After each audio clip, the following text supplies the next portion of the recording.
May itong pagtibaya sa mga opisyalis na to sa atong kapilya, hindi ko yung mamahirmi o sa atong finance, Ate Rosette, no? Isa yung finance. Asa si? Okay.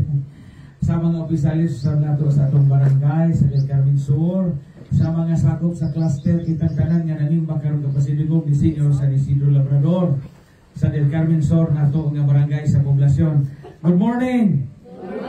Viva Senior San Isidro! Natagan nato Senior San Isidro sa mapitang pasta.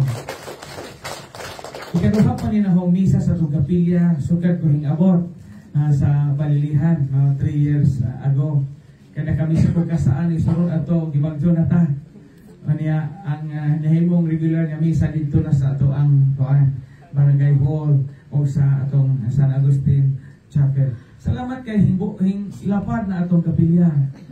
Na times 2 na isang ditason. Sunod doig po ko kasi maabot ni atong multikaw. Salamat sa inyong paghago ng taliwa sa kapito sa panahon. Purma naman mao naman ang bumbong ako naman ikaw nag-finishing o kanang name door. Kaluyan sa Ginoo mahumanda ni nato. Ang atong gipistahan karon, gipasidunggan karon sa daghang mga lungsod o daghang mga barangay parokya sa Pilipinas. Dili pare, di obispo, di santo papa, but minjo, bana, amahan, haligi sa pamilya, di pa jud profesional, dili abogado, dili doktor, dili huwes, but magdadaro. Kaya say maghuna-huna ta ang masantos kay kana ra man kasultan na. Maghuna na to no, pero dili di ay. Kamu din nga nanimba kandidato o kandidata pud mo pagka santos. Panigamot na magbinuotan aron maabot ang panahon nga kamo na inyo na pong naong ilibod sa mga parokya kay i-proklamar mo nga santos. Senior San Isidro Labrador.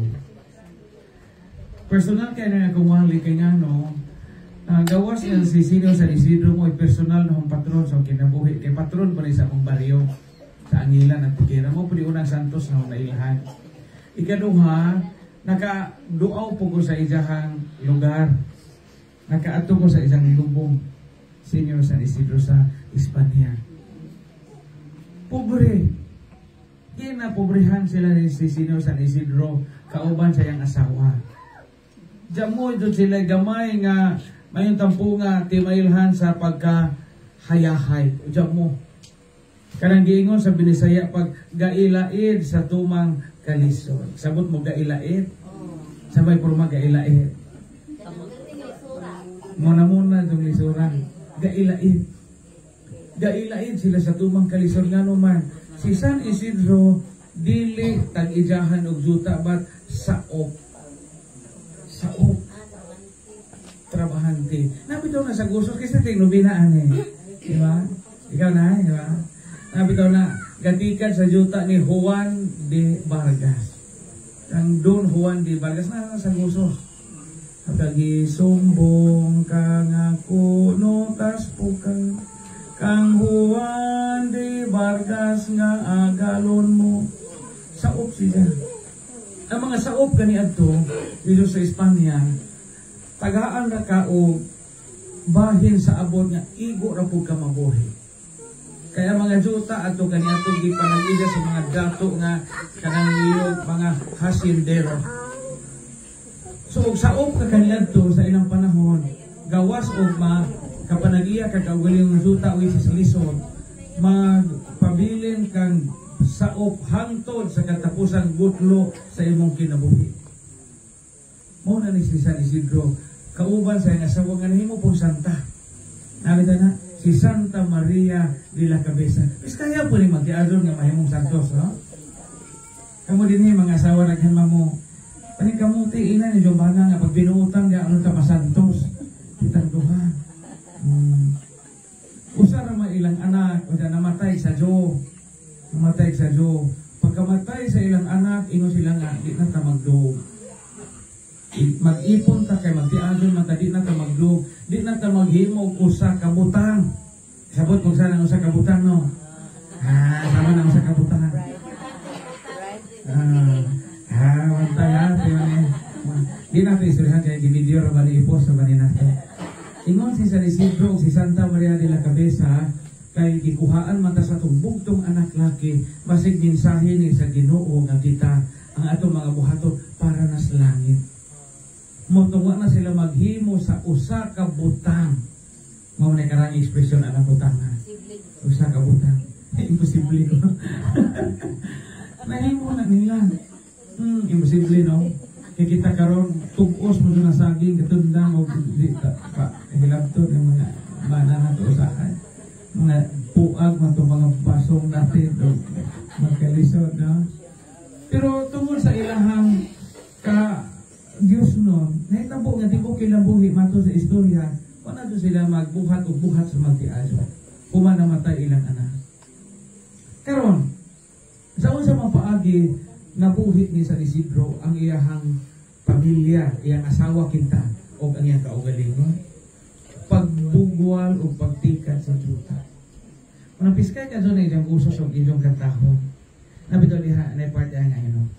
Inigbugwal mo sa yuta, nga sa singot mo giagayan, gipalandong mo diha, ang pagkawalay pulos sa kalibutan. So inigbugwal mo sa yuta, nga sa singot mo giagayan. Pagbugwal o yuta, pagtikan, pagdaro. Buhat nga, gitanaw sa modernong kapanahunan nga, wanay lami. Gitanaw karong panahunan nga, wanay, may tampo nga, way amor na nga trabaho. Kay para nila, o magtrabaho ka karong juta, bulingit imong kamot. Magtrabaho kag juta, paninton ka, baho kang anghoy. Baho kang mungit. Sabot, mungit no? Ga-promote sa kong Bisaya kay kanang aron magamit pa. Muna mga batanon, kadaghan sa mga batanon karon nga di na pud ganahan mag-uma. Of course daghang mga rason kay of course kuwang pud mga support. Okay, sa ubang mga nasod ang mga farmers mo mga dato baya. Kay kumpleto man sila suporta, tagaan sila mga machineries. Tagaan sila fertilizer, ilang mga satog panubig. Kita po ning taon karon sus usaon naman ni nato nga inigdaro nimo gamito nay taga-amo ba sa angilan namatay na siya ninong ako manambaw tugla ka mapagaghas da himalikas man to kada mo ekspresyon ni sa pamalikas pa sa buhi ko to bago po kumpare doy angay na ta mag-eleksyon Ginoo kay magsungot lagi siya kay inigdaro ko no mo init. Jadi na po mo likik na po itong humay. O iyang humayan. Diyan magdaro na po kay aron tong nagmais, giuwan na po. Muna resulta o climate change. Di na magatunong ang panahon.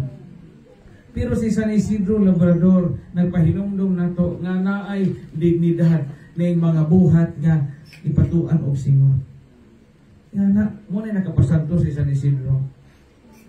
Unya, ikaduha, si Senior San Isidro, sa iyang kapobrehon, sa iyang kakabos, sa kabisi nila sa isang kinabuhi, wala ito sa kalimot o Ginoo. Kung anaan diha sa gusos nga diyon o isumbong sa katapuan ni Juan de Vargas tungod sa hataas nga tiempo. Tungod sa hataas nga tiempo. Sa may tiempo? Panahon. Time. Di ako anang word nga time. Tiempo. Mauto magkaraan sa una yung mauto magtimpo di sa kumulakaw. Kunya, tungod sa hataas nga tiempo sa pagbisita mo sa mga simbahan. Si San Isidro sa di pa magdaro mo ato sa simbahan. Maunang sa isang imahen na anghel kay gisumbong mo ito isang tapuan kay dugay mo magkasugod og daro. Matingang isang kauba mga saop kay dugay sa magsugod og daro dako si isang tulin. Mutong gipa hupan, gipananag espiya ni Senior Juan de Vargas nga obserbahin ko ni kay ingon naman nagtapuan. Matang gatong paghahapon na nila, giupoy nila sa Isidro, na amay kanang bata nga naipako, gakunit o daro. So gitabangan na sa Isidro o daro. Maunang isang imahe na ay anghel. Baka man na di man akabaw, kung may kabaw dito sa Espanya. Mabuti pasamot na isang imahe. Gitabangan siya daro sa anghel. Nga naman, ang isang pagtrabaho di man kontra gusto. Ang isang pagtrabaho di man supak sa buot. Na mabantay ta, kini ato mga trabaho ga kontra gusto dyan muna ay grasya. Kaya ito, panuway pa ni patao. Sa buka ng trabaho, ako magkaroon ay maglubo. Kung nga na ito, may talidad dyan mo, anghel mo tabang na ito.